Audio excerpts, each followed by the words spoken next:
Friends, welcome to Eklavya coaching classes. Eklavya coaching classes की इस online platform पे हम लोग अंतर्राष्ट्रीय संस्थान पढ़ रहे थे। अंतर्राष्ट्रीय संस्थान के पढ़ने के क्रम में हम लोगों ने WWF अर्थात वर्ल्ड वाइल्ड लाइफ फंड के बारे में जानकारी प्राप्त कर ली थी। आज इसी क्रम में हम लोगों को UNEP United Nation environment programme को पढ़ना है। उससे पहले मित्रों, यदि आपको हमारी वीडियो पसंद आ रही है तो आप लाइक करें। सब्सक्राइब नहीं किया अभी तक आपने चैनल को तो सब्सक्राइब करें, और यदि अच्छी लग रही वीडियो तो आप इसे अधिक से अधिक लोगों तक शेयर करें, जिससे इसका लाभ अधिक से अधिक लोगों तक पहुंच सके। मित्रों, अब हम जा रहे हैं अपने टॉपिक की ओर। हमारा जो टॉपिक है environment programme, United Nation environment programme को हमको पढ़ना है। तो मित्रों, जैसा कि हमने बताया कि आज का हमारी टॉपिक UNEP है, तो इसका जो पूरा नाम है तो United Nation environment programme, United Nation environment programme है। इसे हिंदी में क्या कहते हैं? संयुक्त राष्ट्र पर्यावरण कार्यक्रम। क्या कहा जाता है? संयुक्त राष्ट्र पर्यावरण कार्यक्रम कहा जाता है। यदि हम लोग इसकी स्थापना की बात करें, इसकी स्थापना कब की गई, तो इसकी स्थापना 1972 अर्थात 1972 में इसकी स्थापना की गई। और प्रश्न यह उठता है कि इसकी स्थापना का आधार क्या था, अर्थात इसकी स्थापना किस आधार पे की गई। तो हुआ क्या था 1972 में। कब? 1972 के समय एक सम्मेलन हुआ था, UNO द्वारा बुलाया गया सम्मेलन था। कहाँ पे? स्टॉकहोम। स्टॉकहोम कहाँ पे है? स्वीडन में। तो स्टॉकहोम में एक आयोजित किया गया था सम्मेलन, जिसे मानव पर्यावरण सम्मेलन के नाम से जाना जाता है। इसी सम्मेलन में UNEP के गठन की बात की गई थी। अर्थात आधार क्या रहा? तो आधार हम लोग बोल सकते हैं कि स्टॉकहोम स्वीडन में आयोजित मानव पर्यावरण सम्मेलन के परिणाम स्वरूप UNEP का क्या किया गया था? गठन किया गया था। जिस तरह से मित्रों हर एक संस्था का कहीं ना कहीं कोई ना कोई मुख्यालय होता है। जैसे हमने WWF के बारे में देखा था कि WWF का जो मेन मुख्यालय है वो कहाँ पे है? ग्लैंड शहर में। कहाँ पे है मित्रों? ग्लैंड शहर। कहाँ पे? स्विट्जरलैंड में ग्लैंड शहर है। वहाँ पे ग्लैंड शहर में उसका क्या है? मुख्यालय। इसी प्रकार से जो UNEP किसका? UNEP का मुख्यालय है वो नैरोबी केनिया में। कहाँ पे? नैरोबी केनिया में इसका मुख्यालय है। मित्रों, कई बार एग्जाम में प्रश्न पूछा जा चुका है कि UNEP का फुल फॉर्म क्या है, UNEP का पूरा नाम क्या है, UNEP की स्थापना कब की गई और UNEP का मुख्यालय कहाँ पे है। तो UNEP का मुख्यालय नैरोबी केनिया में है और WWF का मुख्यालय कहाँ पे है? ग्लैंड शहर में है। यदि हम इसके पर्पस अर्थात इसका क्या मोटो था, क्या उद्देश्य था इसकी स्थापना का, यदि हम लोग इसकी स्थापना का उद्देश्य देखेंगे तो हमें पता चल रहा है, जाहिर सी बात है कि इसके नाम में ही इसकी पहचान छुपी हुई है। इसके नाम में जैसे इन्वायरमेंट शब्द का प्रयोग किया गया, तो जाहिर सी बात है इसका जो भी कार्य होगा, जो भी वर्क होगा, जो भी एम होगा, जो भी मोटो होगा, वो सब किससे रिलेटेड होगा? वो सब पर्यावरण अर्थात इन्वायरमेंट से ही रिलेटेड होगा। इसी प्रकार से जो इसका मेन उद्देश्य है वो है मानव पर्यावरण को प्रभावित करने वाले सभी मामलों में अंतर्राष्ट्रीय सहयोग करना। मानव पर्यावरण, जो भी मानव पर्यावरण को प्रभावित करने वाले जो भी कारक हैं, जो भी मामले हैं, उन सब में क्या करना? अंतर्राष्ट्रीय सहयोग को बढ़ाना। इसके अलावा मित्रों, ये कैसी है? यह एक ऐच्छिक संस्था है। ऐच्छिक संस्था का मतलब होता है स्वतंत्र संस्था है जो अपना निर्णय स्वयं ले सकती है। हम लोग कहते हैं ना, ये एक ऐच्छिक कार्य, मतलब जो हम अपने मन से कर रहे हैं, हमारी इच्छा के अनुसार किया गया कार्य ही ऐच्छिक कार्य कहलाता है। ठीक है, जो हम लोग चेतन अवस्था में करते हैं उसे हम लोग क्या कहते हैं? ऐच्छिक कार्य कहते हैं। इसी प्रकार से ये क्या है? एक ऐच्छिक संस्था है। किस प्रकार की संस्था है? एक ऐच्छिक है। यह एक ऐच्छिक संयुक्त राष्ट्र पर्यावरण फंड है। अर्थात ये जो है संयुक्त राष्ट्र की एक ऐच्छिक पर्यावरणीय फंड है जो विभिन्न पर्यावरणीय परियोजनाओं को विभिन्न पर्यावरणीय परियोजनाओं को आर्थिक सहायता उपलब्ध कराती है। क्या कराती है? आर्थिक सहायता उपलब्ध कराती है। यदि हम इसका कार्य देखें, किसका? इन्वायरमेंट प्रोग्राम, जो यूनाइटेड नेशन का इन्वायरमेंट प्रोग्राम है, यदि हम उसका वर्क देखें तो जाहिर सी बात है, जैसा कि हमने कहा कि इसके नाम में ही इसकी पहचान छुपी हुई है। अर्थात इसका जो कुछ भी कार्य होगा वह इसके नाम में ही दिया गया है। ठीक है, इसके नाम में इन्वायरमेंट शब्द का प्रयोग किया जा रहा, तो जाहिर सी बात है कि इसका कार्य और उद्देश्य भी पर्यावरण से रिलेटेड होगा। तो इसी प्रकार से इसका जो कार्य है वो पर्यावरण से संबंधित कार्य ये करेगा। तो हम लोग देख लेते हैं ये कौन कौन से कार्यों को करता है। तो ये क्या करता है? वैश्विक, क्षेत्रीय और राष्ट्रीय कौन सा? वैश्विक, क्षेत्रीय और राष्ट्रीय पर्यावरणीय परिस्थितियों और रुझानों का आकलन करता है। मतलब ये क्या करता है? आकलन करता है वैश्विक स्तर पर, क्षेत्रीय स्तर पर, राष्ट्रीय स्तर पर पर्यावरणीय परिस्थितियों का। ठीक है। इसके अलावा ये क्या करता है? पर्यावरण के संबंध में, किसके संबंध में? पर्यावरण के संबंध में राष्ट्रीय तथा अंतर्राष्ट्रीय नीति को तैयार करता है। क्या करता है?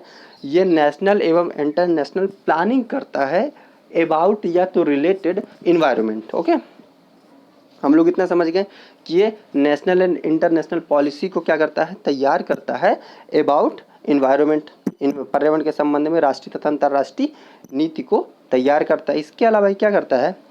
पर्यावरण के सोचे समझे प्रबंधन के लिए संस्थाओं को मजबूत करना। अर्थात जो ये सोच के रखा हुआ है, जो यह मानता है कि यदि हम इस कार्य को करेंगे तो हमारा पर्यावरण मजबूत होगा। ठीक है। तो उन सभी कार्यों को करने के लिए, उन सभी कार्यों को कुशलता पूर्वक क्रियान्वित करने के लिए क्या करना है? संस्थाओं को मजबूत करना। जो भी संस्थाएं हैं, जो भी पर्यावरण के संबंध में कार्य कर रही हैं, उन सभी संस्थाओं को क्या करना? मजबूत करना। तो पर्यावरण के सोचे समझे प्रबंधन के लिए संस्थाओं को क्या करना? मजबूत करना। इसके अलावा ये कैसी संस्था है? एक अंतर्राष्ट्रीय, इंटरनेशनल ऑर्गेनाइजेशन है। जब ये इंटरनेशनल ऑर्गेनाइजेशन है तो जाहिर सी बात है इसका जो कुछ भी एजेंडा होगा वो अंतर्राष्ट्रीय अर्थात वैश्विक परिदृश्य में होगा। फिर इसका जो एजेंडा है वे क्या करते हैं? अन्य देश टेक ओवर करते हैं, अर्थात अन्य देश उसको लेते हैं। ठीक है। तो इसका जो एजेंडा होगा कैसा होगा? वैश्विक होगा। तो वैश्विक पर्यावरण एजेंडा तय करना। कैसा तय करना? वैश्विक पर्यावरण एजेंडा तय करना और पर्यावरण के संरक्षण को बढ़ावा देना। इसका जो एजेंडा है वो वैश्विक स्तर पे है। इसके जो एजेंडे की जो मेन और मुख्य इंपॉर्टेंट बातें होंगी वो सभी देश अपनी परिस्थितियों के अनुकूल, जो उनके एनवायरनमेंट के सूटेबल होगा वो सभी टेक ओवर कर लेंगे, उन सभी चीज़ों को ग्रहण करेंगे और अपने परिस्थितियों के अनुसार क्या करेंगी? उन एजेंडा में थोड़ा बहुत संशोधन करके उन एजेंडा को स्वीकार कर लेती हैं। ठीक है। तो वैश्विक पर्यावरण एजेंडा तय करना और पर्यावरण के संरक्षण को बढ़ावा देना। इसके अलावा मित्रों ये क्या करता है? पर्यावरणीय योजनाओं को आर्थिक सहायता प्रदान करता है। क्या करता है? ये फंड प्रोवाइड करता है, फाइनेंशियल हेल्प करता है। किसके लिए? जो पर्यावरणीय योजनाएं हैं, अर्थात इन्वायरमेंट, मतलब कि जो पर्यावरण की जो परियोजनाएं चल रही हैं जिनके लिए फंड चाहिए, तो उन, और जो फंड ना होने की वजह से क्या हो रहा है? वो जो परियोजनाएं हैं, योजनाएं, वो सुचारू रूप से नहीं चल पा रही हैं। तो ऐसी परियोजनाओं को जो सुचारू रूप से नहीं चल पा रही हैं और पर्यावरण के लिए क्या है? लाभदायक है, पर्यावरण के लिए हितकारी है, तो ऐसी परियोजनाओं को क्या करना? आर्थिक सहायता प्रदान करना। यहीं पे यही लिखा हुआ कि पर्यावरणीय योजनाओं को आर्थिक सहायता प्रदान करना। इसके अलावा मित्रों मानव पर्यावरण को प्रभावित करने वाले, मानव पर्यावरण को प्रभावित करने वाले सभी मामलों में अंतर्राष्ट्रीय सहयोग बढ़ाना। अर्थात जो भी मानव पर्यावरण को प्रभावित कर रहे हैं कारक, उनके लिए क्या करना? इंटरनेशनल सहयोग बढ़ाना, अंतर्राष्ट्रीय सहयोग को बढ़ावा देना। अंतर्राष्ट्रीय सहयोग का मतलब होता है जो तकनीकी सहायता होती है। जिस देश ने पर्यावरण के लिए अच्छा कार्य किया है, जिन तकनीकी का उपयोग किया है, जिन टेक्नोलॉजी का वो उपयोग करके पर्यावरण को मजबूत किया है, ऐसी तकनीकी, ऐसी योजना और ऐसी टेक्नोलॉजी को क्या करना है? सभी देशों के लिए मुहैया कराना है। अर्थात अंतर्राष्ट्रीय सहयोग को क्या करना है? बढ़ावा देना है, जिसके कारण क्या हो सके? पर्यावरण मजबूत हो सके। ठीक है। इसके अलावा पर्यावरण के संबंधी जानकारी, पर्यावरण संबंधी जानकारी का संग्रहण, संग्रहण का मतलब कि जो कुछ भी जानकारी है, इंफॉर्मेशन, उसको कलेक्ट करना, उनका एनालिसिस करना और पारस्परिक सहयोग सुनिश्चित करना। ठीक है। जो भी इंफॉर्मेशन है रिलेटेड टू इन्वायरमेंट, उनको क्या करना? कलेक्ट करना, उनका एनालिसिस करना एंड क्या करना? पारस्परिक सहयोग को सुनिश्चित करना। ये भी किसका काम है? यूएनईपी का भी ये एक काम है। इसके अलावा जो कुछ भी पर्यावरणीय समस्याएं आ रही हैं, जैसा कि हमने यहाँ पे आपको बताया था कि मानव पर्यावरण को प्रभावित करने वाले सभी मामलों में अंतर्राष्ट्रीय सहयोग को बढ़ावा देना। अंतर्राष्ट्रीय सहयोग का क्या मतलब होता है? कि जो देश पर्यावरण के लिए बहुत अच्छा कार्य कर रहा है, उसकी तकनीकी, उसकी योजनाएं इतनी अच्छी हैं कि अन्य देश भी उसका अनुसरण करें। ठीक है। अगर अन्य देश उसका अनुसरण करते हैं तो क्या होगा, उनकी योजनाएं उनको वो भी पर्यावरण को क्या कर सकते हैं, स्थिर करने में आगे बढ़ सकते हैं, स्थिर करने में अपने आप को सक्षम बना सकते हैं। ऐसी योजनाओं को अन्य देशों को मुहैया कराने के लिए अंतर्राष्ट्रीय सहयोग को बढ़ावा देना। यही चीज़ यहाँ पे लिखी हुई है कि जो कुछ भी समस्याएं आ रही हैं पर्यावरण के संबंध में, जो कुछ भी समस्याएं आ रही हैं उनका तकनीकी और सामान्य निदान प्रस्तुत करना। ठीक है, तकनीकी और सामान्य निदान क्या करना, प्रस्तुत करना। और इसके अलावा मित्रों जो काम है, यूएन के पर्यावरणीय संबंधी कार्यक्रमों को लागू करना। जो यूनाइटेड नेशन का पर्यावरण के संबंध में जो कार्यक्रम है उसको क्या करना, लागू करना। और अंतर सरकारी संबंध स्थापित करना। क्या करना, अंतर सरकारी संबंध स्थापित करना। ये इसके क्या है, महत्वपूर्ण कार्य हैं। इसके अलावा जो इसका मित्रों मुख्य कार्य है वो क्या है, जागरूकता लाना है। क्या करना, जागरूकता लाना, अर्थात पर्यावरण के संबंध में लोगों को जागरूक करना कि किस प्रकार से पर्यावरण हमारे लिए महत्वपूर्ण है। यदि हम पर्यावरण को बचा के रखेंगे तो हमारा जीवन कितना सुचारू रूप से चल सकता है। इन सब के लिए क्या करना, लोगों में जागरूकता पैदा करना भी एक क्या है, कार्य है। इसके अलावा मित्रों ये जो यूएनईपी है, यूएनईपी का पूरा नाम हमने आपको बता ही दिया कि यूनाइटेड नेशन एनवायरनमेंट प्रोग्राम, इसने एक पहल की थी। क्या पहल की थी कि प्रत्येक वर्ष 5 जून को क्या मनाया जाएगा, पर्यावरण दिवस मनाया जाएगा। प्रत्येक वर्ष 5 जून को पर्यावरण दिवस क्या है, मनाया जाएगा। मित्रों आपके लिए एक प्रश्न है कि अर्थ आवर्स किस संस्था द्वारा मनाया जाता है, अर्थात अर्थ आवर्स जैसे विश्वव्यापी आंदोलन को किस संस्था द्वारा ऑर्गेनाइज किया जाता है। दूसरा है कि पृथ्वी दिवस कब मनाया जाता है। आपको ये दोनों प्रश्न के उत्तर कमेंट बॉक्स में लिखकर बताना है।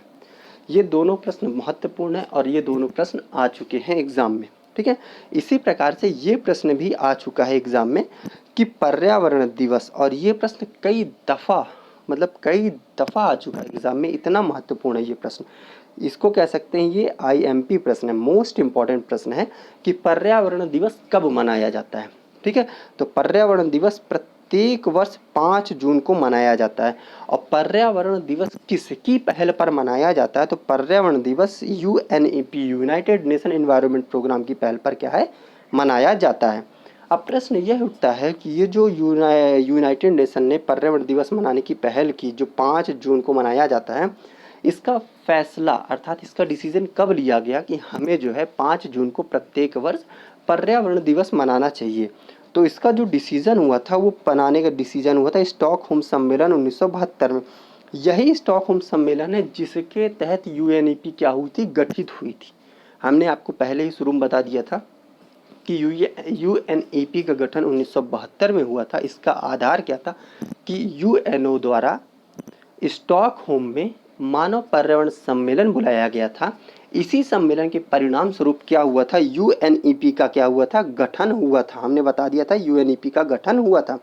और यही मानव पर्यावरण सम्मेलन जो कि स्टॉकहोम में बुलाया गया था, इसी में यह फैसला लिया गया था कि प्रत्येक वर्ष 5 जून को पर्यावरण दिवस भी मनाया जाएगा।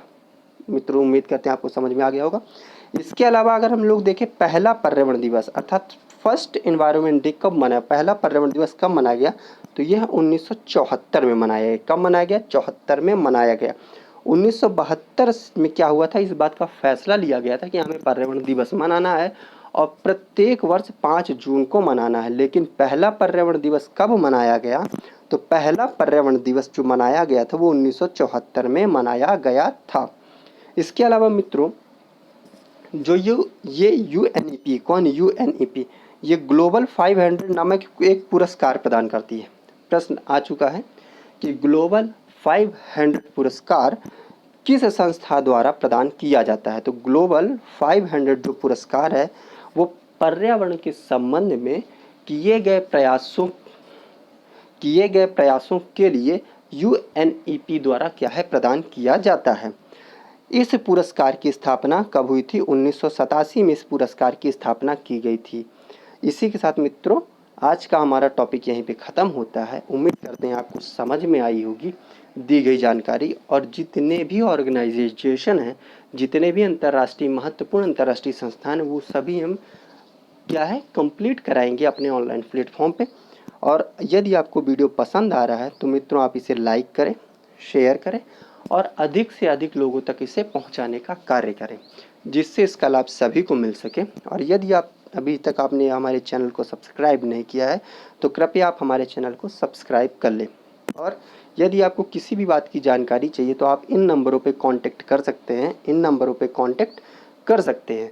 इसके साथ ही मित्रों, आपको संबंधित विषय के पीडीएफ यदि चाहिए तो आप हमारे दिए गए व्हाट्सएप ग्रुप के लिंक से जुड़ सकते हैं, जो कि हमारे डिस्क्रिप्शन बॉक्स में दिए गई है।